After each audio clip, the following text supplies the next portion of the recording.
Ukipata muda, tazama picha hizi 10 za kusikitisha zaidi katika historia. Hizi si picha tu, bali ni kumbukumbu halisi za maumivu, mateso na hali ngumu ambazo zimewahi kutokea duniani. Tahadhari, baadhi ya picha zinaweza kugusa hisia na zikakuletea maumivu moyoni. Kama ndo kwanza unajiunga nasi, karibu. Hii ni Simulizi Library. Usisahau kusubscribe, kulike na kucomment ili uwe wa kwanza kupata video zetu pindi tu zinapowekwa hewani. Karibu tukufahamishe. Namba 1 ni picha ya Diego Frazo Torquato, kijana aliyekuwa na umri wa miaka 12 kutoka Brazili, akilia huku akipiga violin kwenye mazishi ya mwalimu wake aliyemtoa kwenye maisha yenye mazingira magumu yaliyojaa umasikini na uhalifu.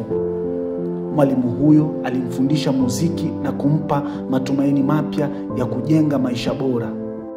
Kupitia picha hii, dunia iliona mfano wa upendo, shukrani na ubinadamu wa kweli. Vitu ambavyo havihitaji maneno kueleweka.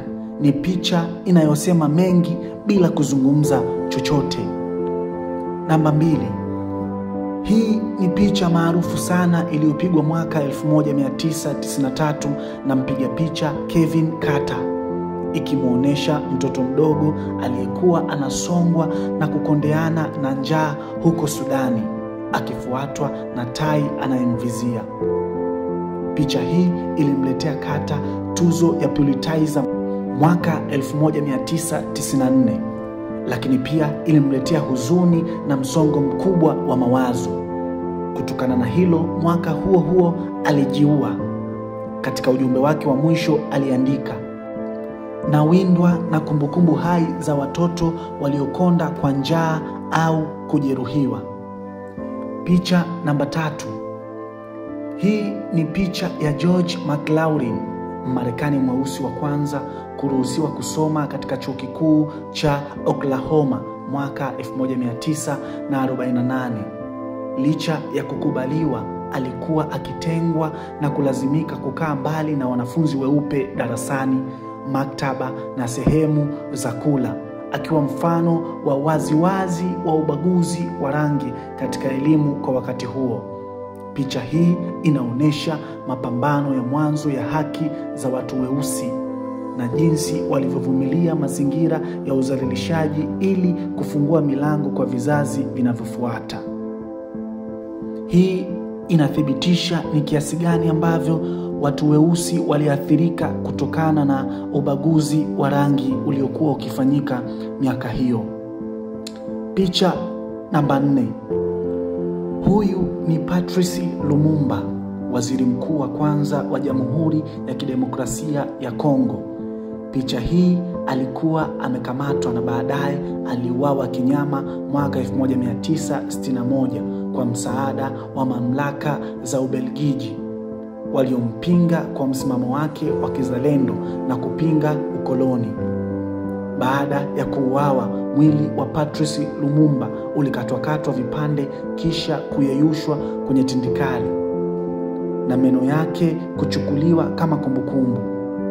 Kifo chake kilibeba ujumbe mzito kuhusu gharama za kupigania uhuru barani Afrika na kimebaki kuwa jeraha lisilosahaulika katika historia ya ukoloni na mapambano dhidi ya haki. Picha namba 5. Hii ni picha ya kusikitisha iliyopigwa Chicago nchini Marekani mwaka 1948, ikimuonyesha mama akificha uso wake wakati akiwaweka watoto wake kwenye mauzo. Umasikini uliomkumba ulimlazimu kuchukua uamuzi huu wa maumivu kutokana na kushindwa kuwahudumia tena watoto wake. Ni picha zinazoeleza hali ngumu za kiuchumi na mateso ya kina ya wazazi waliolazimika kuchagua kati ya upendo na uhalisia wa kweli wa maisha.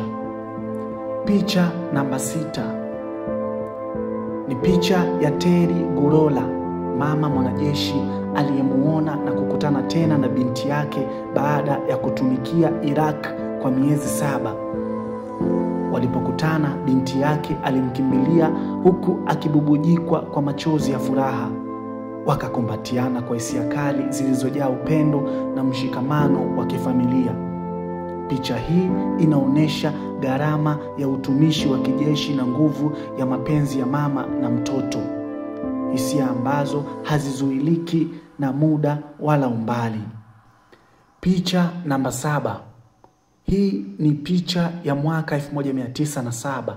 Inaonyesha baharia wa Kiingereza akimfungua minyororo mwanamume aliyekuwa mtumwa na ambaye aliyefungwa kwa zaidi ya miaka 3. Picha hii ilipigwa na Joseph Chidwick, mmoja wa wafanyakazi wa meli ya kifalme ya HMS Sphinx.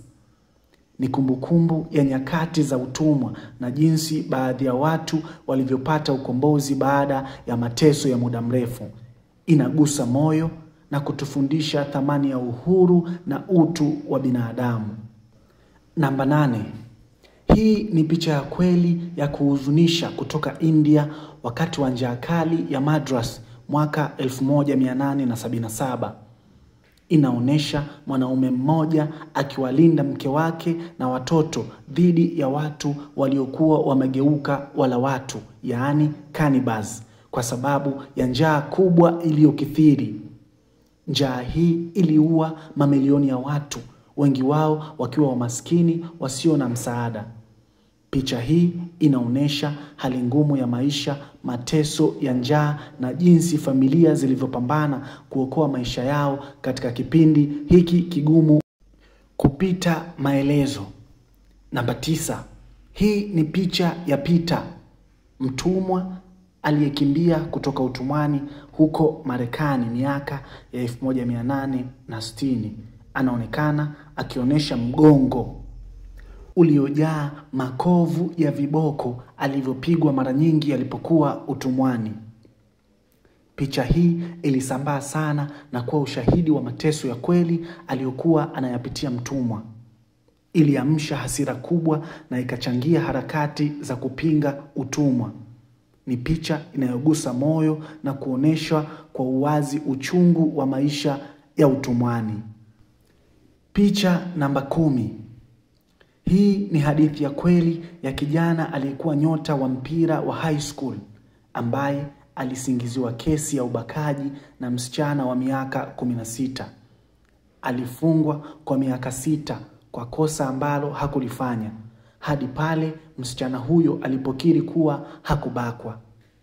Siku kesi ilipofutwa rasmi, kijana huyo alilia kwa uchungu akiwa ameishi gerezani kwa miaka yote hiyo kwa uongo aliotendewa. Asante kwa kutazama video yetu hadi mwisho. Ili uwe wa kwanza kupata video hii na nyingine nyingi zinazowekwa hewani, tafadhali bonyeza alama subscribe, usisahau kulike na kucomment ili uwe wa kwanza kupata video zetu zinapowekwa hewani, lakini pia ili uweze kuwa mwanafamilia wa Simulizi Library. Asante.